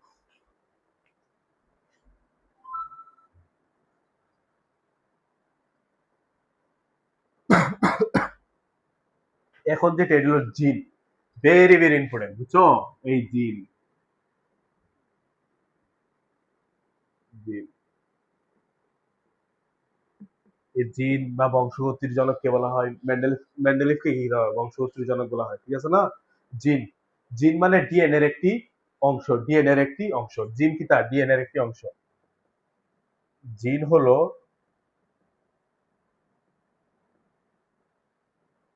ডিএনএ এর একটি অংশ, এটা একটি অংশ, বুঝছো? এটাই শর্টকাট অংশ। জিন হলো ডিএনএ এর একটি অংশ। এই জিন বা ফ্যাক্টর, আগে এটার নাম ছিল কি? তা ফ্যাক্টর। কোথায় থেকে আসছে দেখো, আমরা, তোমরা বইও আছে, গ্রেগর জোহান মেন্ডেল। বংশগতির জনক কে? Gregor Johann Mendel. এই গ্রেগর জোহান মেন্ডেলের সর্বপ্রথম একটা নাম দিছিল কি? তা ফ্যাক্টর। বর্তমানে যেটা তোমরা জিন হিসাবে ছিল, ঠিক আছে? ফ্যাক্টর। এই গ্রেগর জোহান মেন্ডেল কি ছিল? অস্ট্রিয়ার একটা ভিয়েনা বিশ্ববিদ্যালয়ে পড়াশোনা করতো। দেখো, খুব দরিদ্র পরিবার। ঘটনা শুনো, সে কি ধরতো অস্ট্রিয়ার ভিয়েনা বিশ্ববিদ্যালয়ে পড়াশোনা করতো, বুঝছো? সে খুব দরিদ্র ফ্যামিলি ছিল। তারপরে কি তা সে মানে টানিয়া মানে মেট্রিক পাস করছে, তারপরে তো মানে এসএসসি পাস করছে। তারপরে তো তার টাকা পয়সা দরকার, যার কারণে টাকা পয়সার কারণে সে ঠিক মতো পড়তে পারে না, মানে টাকা পয়সার অভাবে, বুঝছো? তারপরে সে একটা গির্জায় চাকরি দিছে, ওই যে খ্রিস্টানরা তোমরা পাদ্রী ছিল, গির্জা ছিল না, গির্জা চাকরি দিছে। যেমন আমরা মুসলিমদের ধর্মে আছে কিতা মসজিদ, খ্রিস্টানরা আছে কিতা গির্জা, ঠিক আছে? সনাতন ধর্মের আছে কিতা মন্দির, সেম কিতা সে কিতা গির্জায় চাকরি নিছে। গির্জায় চাকরি নেওয়ার পরে গির্জার সামনে ছোট একটা, আমরা দেখবা মসজিদ বা যে কোনো সামনে ছোট বাগান করি না, সেখানে সে বাগান করছে। বাগানের মধ্যে কিছু গাছ লাগাইছে, মটরশুটি, বুঝছো? মটরশুটি গাছ লাগানোর পরে দেখে একটা মটরশুটি লম্বা হয় আর একটা ছোট হয়, একটা মটরশুটি সবুজ হয় আর একটা হলুদ হয়। মানে দুইটা কোনো সময় দুইটা একরকম হয় না, মানে হয় লম্বা হবে, হয় খাটো হবে, হয় সবুজ হবে, না হয় হলুদ হবে, বাট দুইটার মাঝামাঝি হবে না, বুঝছো? এটার উপরে সে অনেক দিন গবেষণা করার পরে একটা থিসিস লেখছে, অনেক বড় বুঝছো গবেষণা একটা থিসিস লেখছে।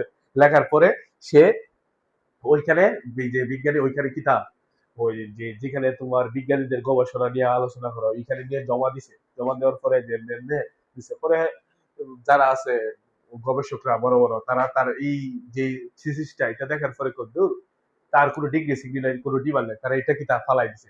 তার কিছুদিন পর দুইজন বিজ্ঞানী, তার অনেক দিন পর দুইজন বিজ্ঞানী সেম মানে গ্রেগর জন মেন্ডেল যা লিখছে সেম টু সেম তা লিখছে। লেখার পরে ওই থিসিসটা দিছে। দেওয়ার পর ওই ওই বিজ্ঞানীরা বলতেছে এই কথা তো আজ থেকে 10 বছর আগে আরেকটা ছেলে লিখছে, ওইটা তো গিয়া দেখে ওই ছেলে, বুঝছো? তারপরে ওই গ্রেগর জন মেন্ডেল লিখিতে পারছে, বংশগতির জনক দেওয়া হয়েছে, বুঝছো? এই দেখো, কিন্তু ততদিনে কিতা গ্রেগর জন মেন্ডেল কিতা দুনিয়ায় নাই, সে মারা গেছে। তার মৃত্যুর 10 বছর পরে সে কিতা বংশগতির জনক হিসাবে উপাধি পাইছে, বুঝছো? এই ছিল গ্রেগর জন মেন্ডেল, এই আজ যা তোমরা জিন নামে পরিচিত, বুঝছো? এই অসংখ্য পরিচয়ের মাধ্যমে কিন্তু আমরা পাইছি। এখন আসো, জিন বা ফ্যাক্টর। জিন হলো কি তার ডিএনএ এর একটি অংশ। জিন হলো কি তার ডিএনএ একটি অংশ।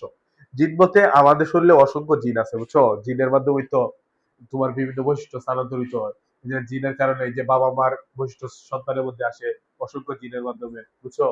জিনের মাধ্যমে অনেক চিকিৎসা করা হয়, জিন থেরাপি দেওয়া হয়, ঠিক আছে না? এই যে বন মেরু ট্রান্সফার হয় না, বন মেরু ট্রান্সফার জিন থেরাপি বর্তমানে আবিষ্কার করতেছে। এর ফলে জিন তো বুঝো, এটা তো আর কি বলা যায়, জিন হলো কি তার ডিএনএ এর একটি অংশ, ঠিক আছে? আর কিছু দরকার নেই। এটা আগে ফ্যাক্টর নামে পরিচিত ছিল। এখন যেটা দরকার এটা হলো মেন্ডেলের কিতা, মেন্ডেলের সূত্র। কিতা মেন্ডেলের সূত্র।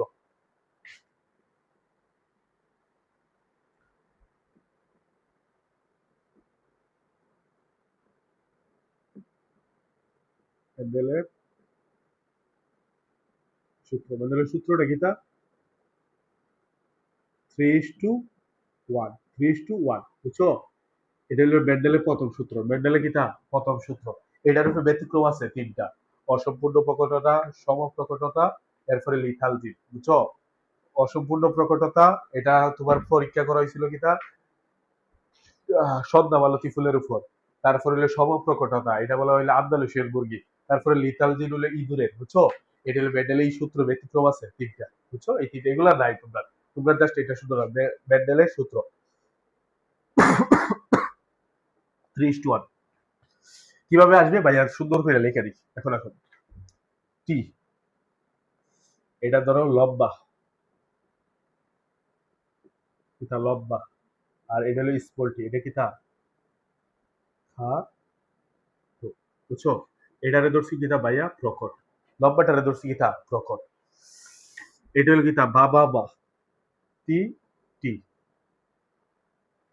এটা হলো কিতা লম্বা, আর কিতা টি টি খাটো, এটা কিতা খাটো, এটা কিতা লম্বা, লম্বা, এটা কিতা খা, বুঝছো? এটা থেকে যদি আমরা চেকার বোর্ড নিয়ে একটা একটা ক্যাপিটাল টি আর এটা কিতা স্মল টি, এটা কিতা আমরা যেহেতু টি ধরছি লম্বা, প্রকট, প্রচ্ছন্ন, প্রকট আর প্রচ্ছন্ন, বুঝছো? জীব, জীব কয় ধরনের, জীব কয় প্রকার? দুই প্রকার। একটা আছে কিতা প্রকট জীব আর একটা কিতা প্রচ্ছন্ন জীব। একটা কিতা প্রকট জীব আর একটা কিতা প্রচ্ছন্ন জীব। তো জীব কয় ধরনের? দুই ধরনের। একটা হলো প্রকট, প্রকট জীব, প্রকট জীব, আর একটা হলো প্রচ্ছন্ন জীব যেটা লুকায়িত থাকে, বুঝছো? প্রচ্ছন্ন, প্রচ্ছন্ন জিন, বুঝছো? একটা হলো প্রকট জিন আর একটা প্রচ্ছন্ন জিন। প্রকট জিন যেটা প্রকাশ পায়, আর যেটা কি তার প্রচ্ছন্ন, মানে একটা হলো প্রকট জিন আর একটা কি তার প্রচ্ছন্ন জিন। যেটা প্রকাশ পায় সেটা কি তার প্রকট, আর সেটা লুকায়িত, যেটা গোপন থাকে, লুকায়িত থাকে, সেটা কি তার প্রচ্ছন্ন জিন। যেমন টি খাটো, লম্বার খাটো, এটা কি তার টি যেহেতু প্রকট দিচ্ছি তার মানে এটা কি তার লম্বা, এটা কি তার লম্বা।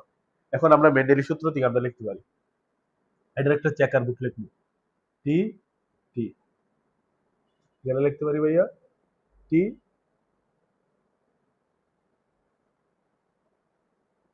টি, বুঝছো?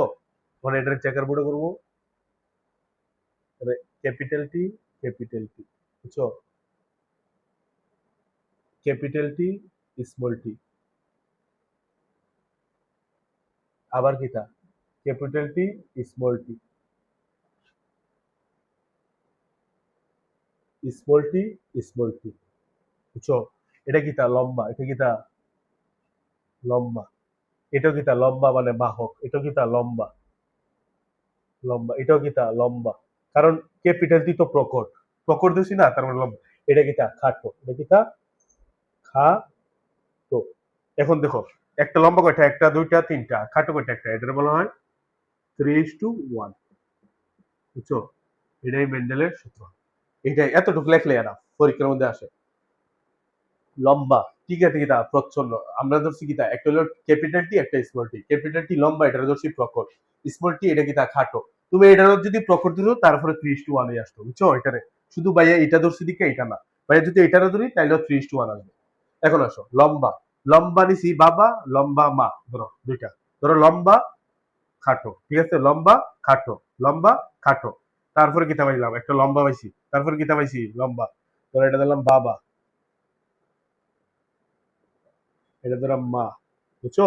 বললাম মা, বাবা মা, লম্বা খাটো, ঠিক আছে, লম্বা খাটো, এখান থেকে লম্বা পাইলাম একটা টি, আর এটা কিতা স্মল টি।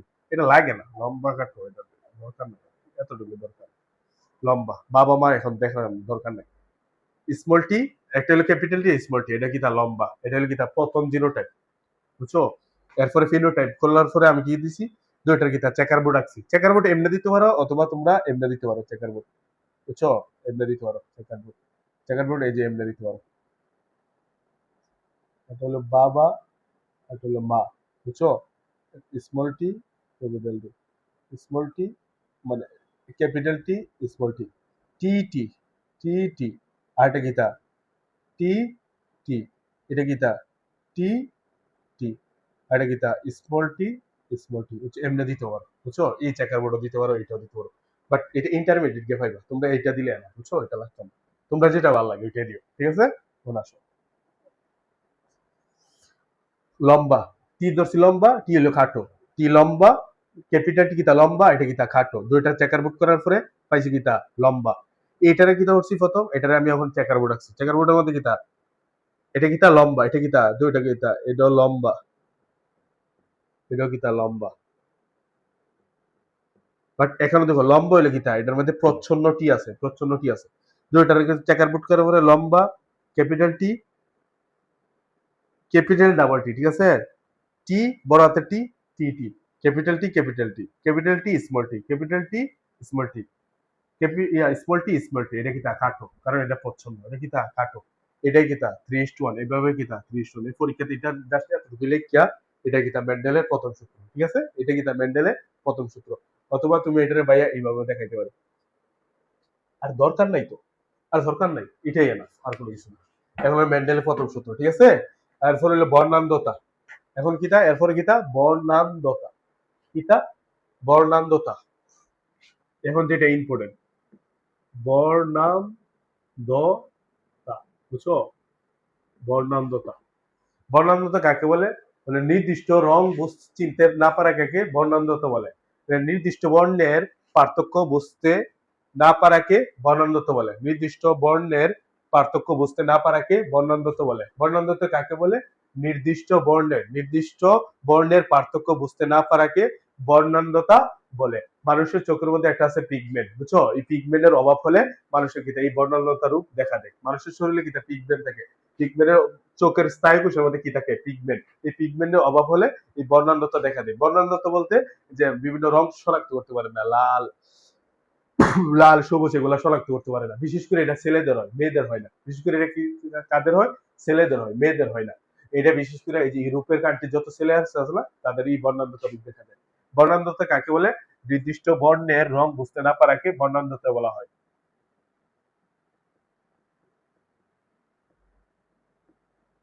নির্দিষ্ট বর্ণে নির্দিষ্ট বর্ণের রং বুঝতে না পারাকে বর্ণান্ধতা বলে। নির্দিষ্ট বর্ণের রং বুঝতে না পারাকে না পারাকে না পারাকে বর্ণান্ধতা বলে।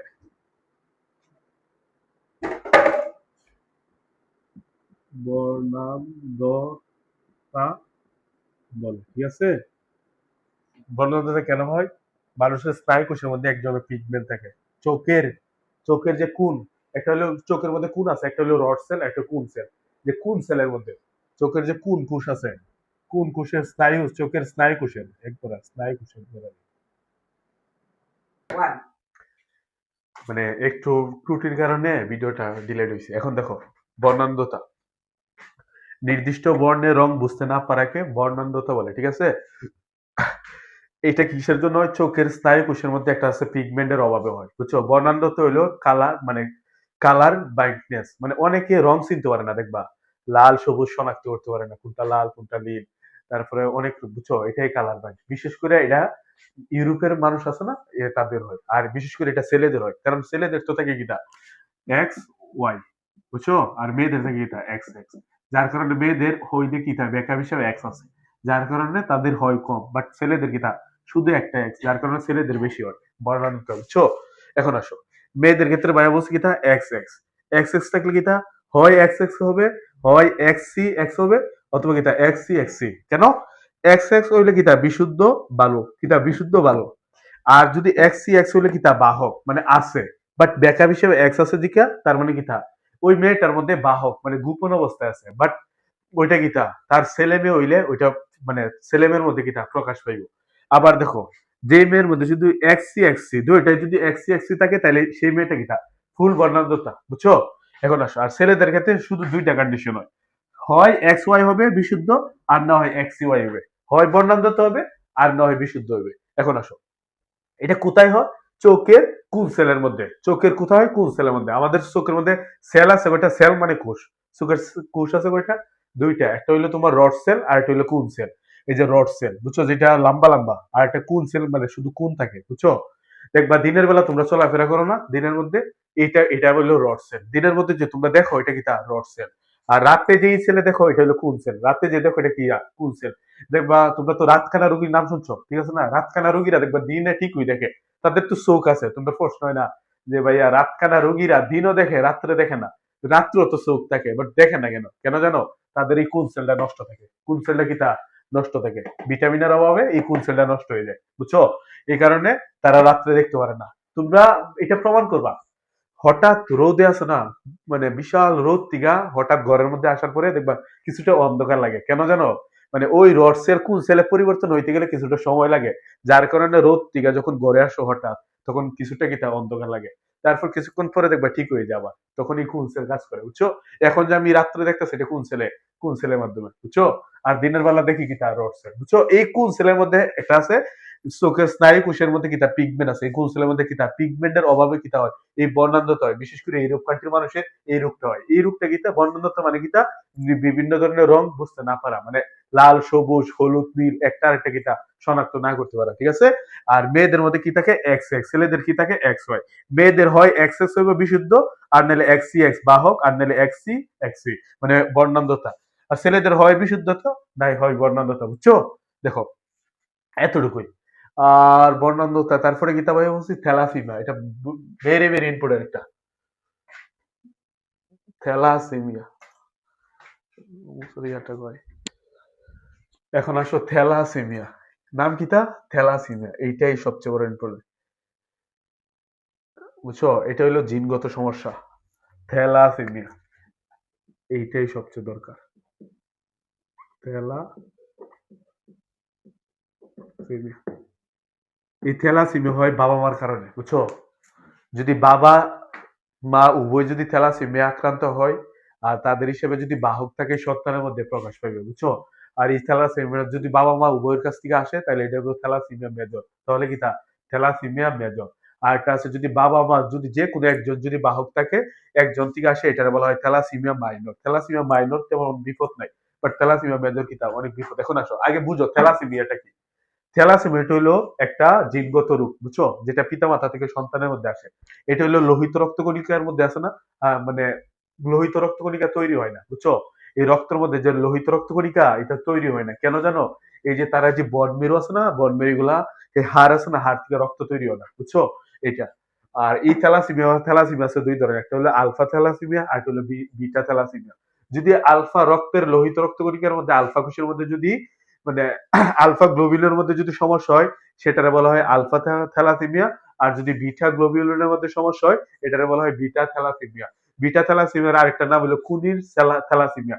বিজ্ঞানী কুনির আবিষ্কার করছে দিকা তার নামে নামকরণ করা হয়েছে কুনির থ্যালাসিমিয়া। থ্যালাসিমিয়া রোগটা কিতা, যেটা পিতামাতা থেকে সন্তানের মধ্যে আসে, অর্থাৎ শরীরের মধ্যে রক্ত তৈরি হয় না। বিশেষ করে ছোটবেলা 6 থেকে 2 বছরের মধ্যে এই রোগটা প্রকাশ পায়, বুঝছো। এটা হলো এক্স জনিত একটা কিতা রোগ, বুঝছো। এটা মানে এটা তার নিজের দোষ নাই, এটা বাবা মার থেকে আসে, বুঝছো। এই থ্যালাসেমিয়াটার মূল কারণ কিটা, এটা রক্ত তৈরি হয় না, বুঝছো। রক্ত তৈরি না হওয়ার কারণে কিটা ছেলেটা বড় হয় না, অনেক সময় পেট ফুলিয়া যায়, প্লীহা বড় হয়ে যায়, তারপরে গলা ব্যথা, শরীর সাদা ফ্যাকাশে দেখা যায়, বুঝছো। এই থ্যালাসেমিয়া। এখন আসো, থ্যালাসেমিয়া ভাইয়া বলছি কয় ধরনের? দুই ধরনের। থ্যালাসেমিয়া কয় ধরনের? দুই ধরনের। একটা হলো আলফা থ্যালাসেমিয়া আর একটা হলো বিটা থ্যালাসেমিয়া। এখন আসো, থ্যালাসেমিয়া কয় ধরনের? দুই ধরনের। একটা কিতা আলফা থ্যালাসেমিয়া, আলফা কিতা থ্যালাসেমিয়া, আলফা থ্যালাসেমিয়া, আরেকটা কিতা বিটা থ্যালাসেমিয়া। এটা কিতা জানো? ওই যে ভাইয়া তোমার উপর ইসলাম জিন, ডিএনএ এর মিউটেশন হয় না, জিনের মিউটেশন হওয়ার কারণে এই থ্যালাসেমিয়া রোগটা হয়, বুঝছো। মিউটেশন। আর এটা হলো বিটা থ্যালাসেমিয়া, বিটা থ্যালাসেমিয়া, বুঝছো। যদি আলফা গ্লোবিনের মধ্যে রক্তের যে কোষ আছে না, এটার মধ্যে যদি আলফা গ্লোবিনের মধ্যে সমস্যা হয়, সেটাকে বলা হয় আলফা থ্যালাসেমিয়া। যদি বিটা গ্লোবিউলের মধ্যে সমস্যা হয়, সেটার নাম বিটা থ্যালাসেমিয়া। বাট এই দুইটা তোমার দরকার নাই, তোমার দরকার হলো থ্যালাসেমিয়া মেজর আর মাইনর। এখন আসো, থ্যালাসেমিয়া মেজর এবং মাইনর। থ্যালাসেমিয়া মূলত দুই প্রকার, একটা হলো থ্যালাসেমিয়া মেজর আর একটা কিতা মাইনর। এটা পিতামাতার উপর নির্ভর করে।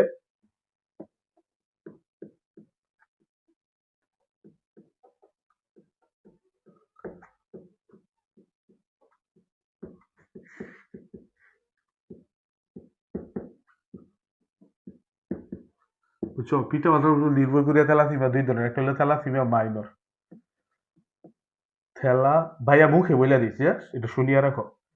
Thalassaemia minor, minor. আর একটা হলো কিতা, 2 নম্বর কিতা থ্যালাসেমিয়া মেজর, থ্যালাসেমিয়া মেজর, বুঝছো। এই রোগটা কিন্তু অনেক ভয়ানক ছিল আগেকার সময়, বুঝছো। এই থ্যালাসেমিয়া রোগে আমার আপন খালা, বুঝছো, আমার আম্মুর ছোট যে জন, ওই থ্যালাসেমিয়া রোগে মারা গেছে। থ্যালাসেমিয়া মেজর হয়েছিল, বুঝছো। এই থ্যালাসেমিয়া মেজর হওয়ার কারণে কি তা মারা গেছে। মানে প্রত্যেক মাসে মাসে রক্ত চেঞ্জ করা লাগে। তারপরে থ্যালাসেমিয়ার যে বন মেরু ট্রান্সফার অনেক টাকা লাগে, বুঝছো, ব্যয়বহুল। এখন আসো এটার সম্পর্কে ভাই এখন বলি। এই থ্যালাসেমিয়া রোগটা কি? যদি পিতামাতা দুইজনের মধ্যে যে কোনো একজনের থাকে, আর এই একজন থেকে ছেলের মধ্যে প্রকাশ পায়, তাহলে এই থ্যালাসেমিয়া মাইনর। থ্যালাসেমিয়া মাইনর হলে তেমন কোনো সমস্যা নাই, বুঝছো। এটা স্বাভাবিক, বুঝছো। এই রোগ মানে তার সে বড় হইব, কোনো চিন্তা নাই, বুঝছো। এটা মানে একবারে স্বাভাবিক। বাট থ্যালাসেমিয়া মেজর যদি হয়, তাহলে কিতা সেই ব্যক্তিরা কিতা বাঁচা খুবই কঠিন। আগে তোমার থ্যালাসেমিয়া মেজর হইলে মানুষ বিশেষ করে বেশি দিন বাঁচতো না, 25 থেকে 30 বছর এর ভিতরে মারা যেত, বুঝছো। বাট এখন চিকিৎসা আছে। থ্যালাসেমিয়া মেজর হয়, থ্যালাসেমিয়া মেজর হয় কেন?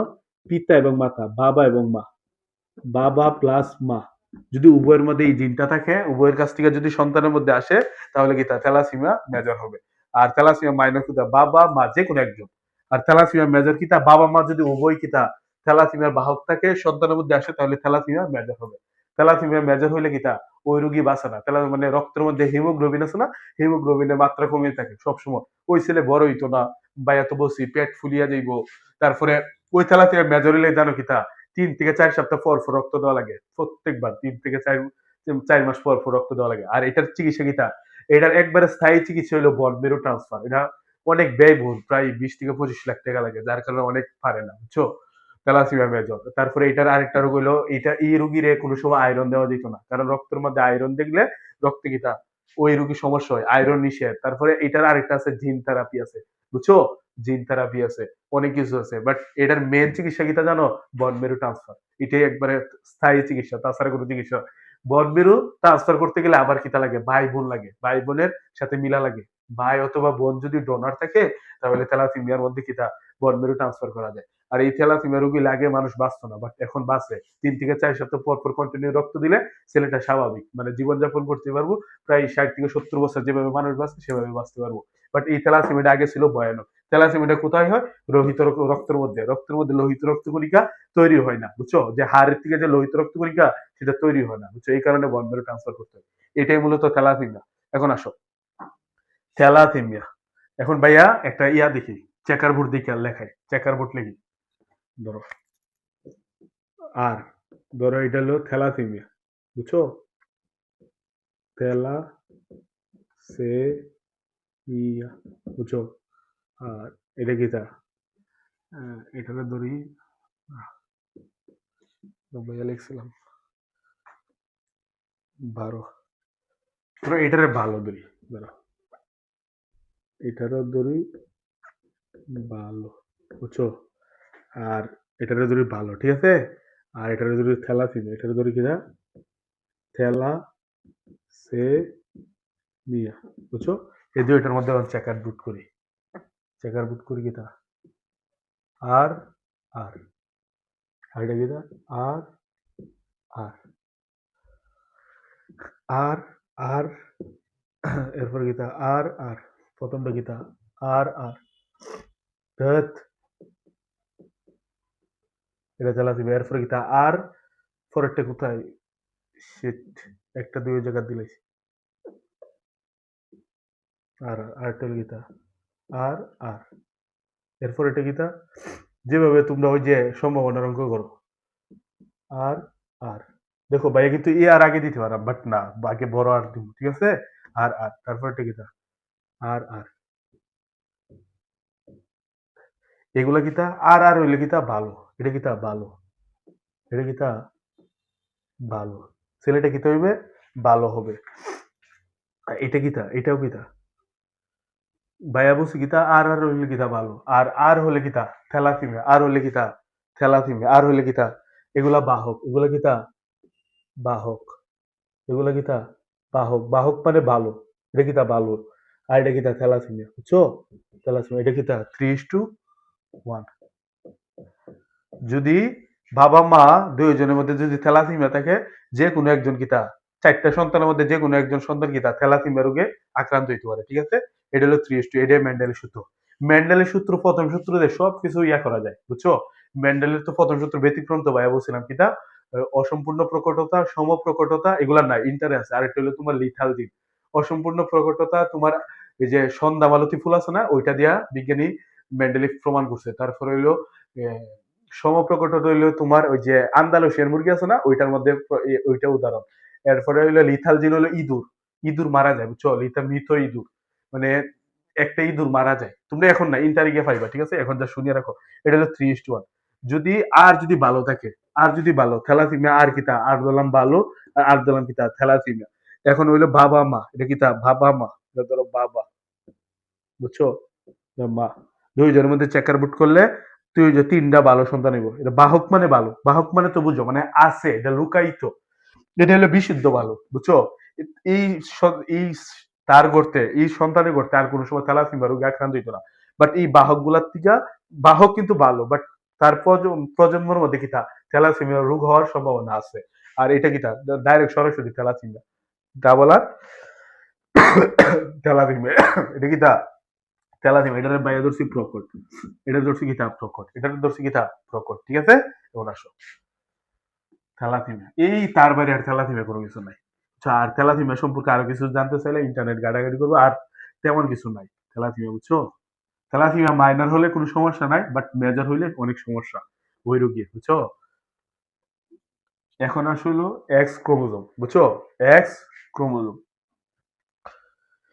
যে ক্রোমোজোম জীবের লিঙ্গ নির্ধারণ করে তাকে এক্স ক্রোমোজোম বলে। যে ক্রোমোজোম, যে ক্রোমোসোম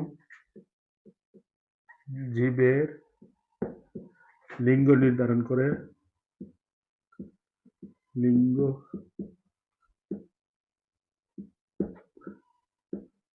নির্ধারণ করে তাকে এক্স ক্রোমোজোম বলে, তাকে এক্স ক্রোমোজোম বলে। ঠিক আছে,